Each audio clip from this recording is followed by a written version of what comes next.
Ya, pemirsa, Gubernur DKI Jakarta Anies Baswedan memutuskan untuk merotasi 1.000 lebih pejabat di lingkungan Pemprov DKI Jakarta. Anies menyatakan perotasian ini merupakan bagian dari pencegahan organisasi dengan harapan membawa suasana baru di setiap unitnya. Ya, apakah rotasi pejabat ini sudah tepat? Saat ini telah ada Gusti Ayu bersama Ketua Fraksi PDIP DPRD DKI Jakarta Gembong Warsono. Silakan Ayu.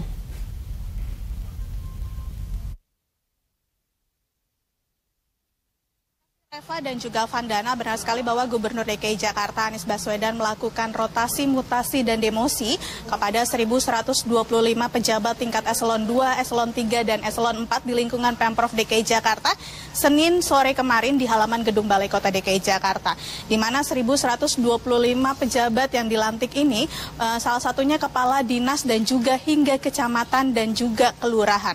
Seperti apa tanggapan dari anggota Dewan DPRD DKI Jakarta terkait dengan jumlah yang cukup fantastis dilakukan oleh Gubernur DKI Jakarta pada periode ini dengan melantik dan merotasi, mutasi dan juga mendemosi 1.125 pejabat di lingkungan Pemprov DKI Jakarta. Saya sudah bersama dengan Ketua Fraksi PDI Perjuangan dari DPRD DKI Jakarta, yakni Bapak Gembong Warsono. Selamat malam, Pak. Selamat malam. Iya, Bapak bisa dijelaskan seperti apa sih nih Pak tanggapan dari anggota Dewan DPRD DKI Jakarta terkait dengan jumlah yang fantastis baru kali ini dilakukan oleh Gubernur DKI Jakarta Pak Anies Baswedan? Spektakuler memang ini. Pelantikan 1.125 ASN DKI Jakarta memang dilakukan oleh Pak Anies spektakuler sekali. Namun soal rotasi itu hal yang biasa dalam rangka penyegaran, dalam rangka untuk meningkatkan kinerja Pemprov DKI Jakarta dalam memberikan pelayanan terbaik bagi warganya. Itu yang pertama. Yang kedua, dilakukan ini dalam rangka percepatan pembangunan di mana penyerapan anggaran kita sangat rendah. Maka harapan kita adalah dengan rotasi ini mampu meningkatkan kualitas kerja sehingga penyerapan anggaran kita menjadi lebih baik. Itu yang kedua. Kan ini tidak hanya rotasi, mutasi dan juga demosi. Demosi ini adalah penurunan jabatan, Pak. Dari kepala dinas, mereka menjadi camat lurah di wilayah DKI Jakarta. Ini apakah tidak terjadinya penyerapan anggaran yang sangat minim dan juga melihat dari kinerja dari Pemprov DKI Jakarta dan jajaran ini sangat minimal, Pak? Soal demosi ini kan hal yang penting. Penting dalam arti memberikan disiplin kepada ASN kita. Tetapi demosi ini harus betul-betul dilalui dengan baik. Artinya jangan sampai orang diturunkan posisinya sementara mereka tidak tahu kesalahannya.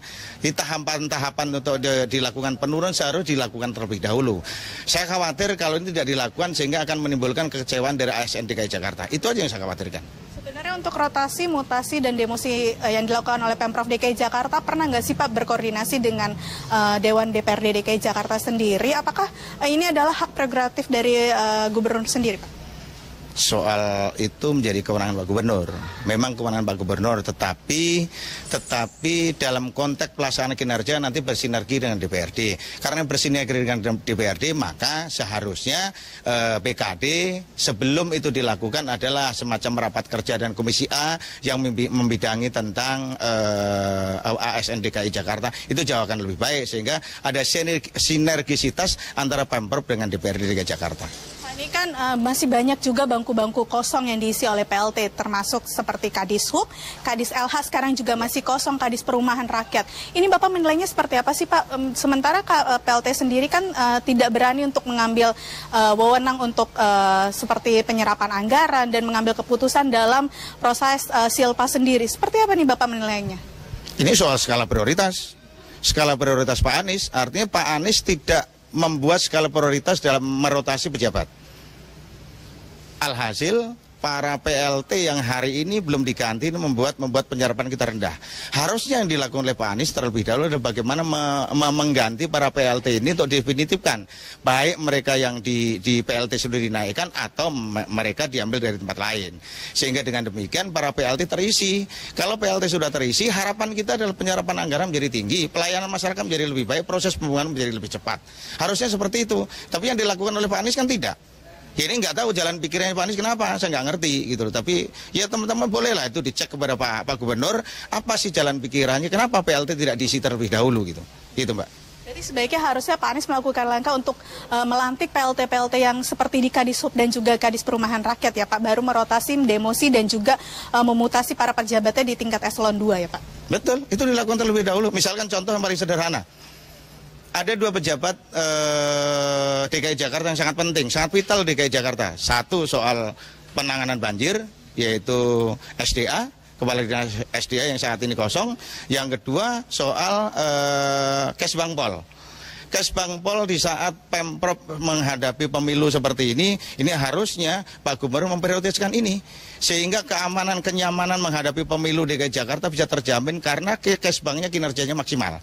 Tetapi saat ini yang terjadi apa? Kesbang itu PLT. Kalau PLT selalu saya sampaikan, berkali-kali saya sampaikan bahwa nama PLT itu kerjanya setengah hati.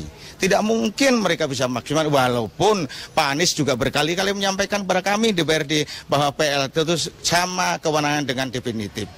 Iya, tetapi si PLT-nya sendiri tidak mau, tidak berani menggunakan kewenangan yang diberikan oleh Pak Anies itu. Ini persoalannya di situ. Gitu. Terkait juga dengan permutasian dan demosi serta mutasi rotasi yang dilakukan oleh Pak Anies, ini kepala dinas yang ditunjuk oleh Pak Anies sampai saat ini kan ada yang dari teknis, ada juga yang dari lapangan. Ini Bapak menilai seperti apa Pak untuk Kasatpol PP sendiri Pak? Kasatpol saya kira di sini Pak Arifin, Wakil Wali Kota Jakarta Selatan. Saya kira beliau sudah cukup malang melintang lah. Kalau beliau saya pikir cocoklah untuk di Kasatpol. Tetapi yang lain, kalau konteksnya adalah bagian percepatan, seharusnya diangkat dari yang serumpun. Serumpun itu artinya kalau mereka dari golongan pamong, maka mereka juga harus diangkat dari pamong juga. Misalnya dari dinas teknis, harusnya juga dari dinas teknis, sehingga mereka tidak perlu adaptasi, mereka tidak perlu belajar. Jadi begitu mereka mengucapkan sumpah dan janji jabatan, mereka langsung running, memberikan pekerjaan yang terbaik bagi rakyat Jakarta gitu. Harapannya ke depan seperti apa Pak terkait dengan perrotasian yang dilakukan oleh Pak Anies yang begitu cukup banyak untuk dalam sejarah Pemprov DKI Jakarta sih? Fokus saja saya kira, Pak Anies fokus untuk melakukan rotasi ini. Kalau namanya rotasi yang namanya luar biasa banyak seperti itu, akhirnya kan nggak selektif. Karena tidak selektif, saya khawatir pejabat yang dilantik itu tidak kapabel. Itu aja yang kita khawatirkan. Nah, misalkan tadi saya sampaikan dinas yang paling penting saat ini, tadi saya sampaikan salah satunya SDA. SDA saat ini menghadapi daerah banjir loh. Dan itu perlu ada sinkronisasi antara kebijakan pemerintah daerah dan kebijakan pemerintah pusat. Ini harus segera dilakukan. Lah kalau sekarang kosong, kan menghadapi musim hujan bagaimana? Ini perlu segera diisi oleh Pak Anies, makanya saya katakan Pak Anies harus membuat skala prioritas dinas mana yang harus segera diisi, gitu Mbak. Terima kasih Pak Gembong atas waktunya malam hari ini. Ya Reva dan Vandana, benar sekali bahwa meski jumlah yang cukup fantastis dilakukan oleh Pemprov DKI Jakarta dalam melakukan rotasi, mutasi, dan demosi di lingkungan pejabatnya ini, namun Gubernur DKI Jakarta Anies Baswedan menyatakan bahwa rotasian, mutasi, dan demosi yang dilakukan pada hari Senin kemarin ini merupakan sebagai bagian dari penyegaran di lingkungan institusinya. Dari Jakarta kita kembalikan ke Reva dan Vandana di studio. Ya, terima kasih Ayu atas laporan Anda dan selamat bertugas kembali.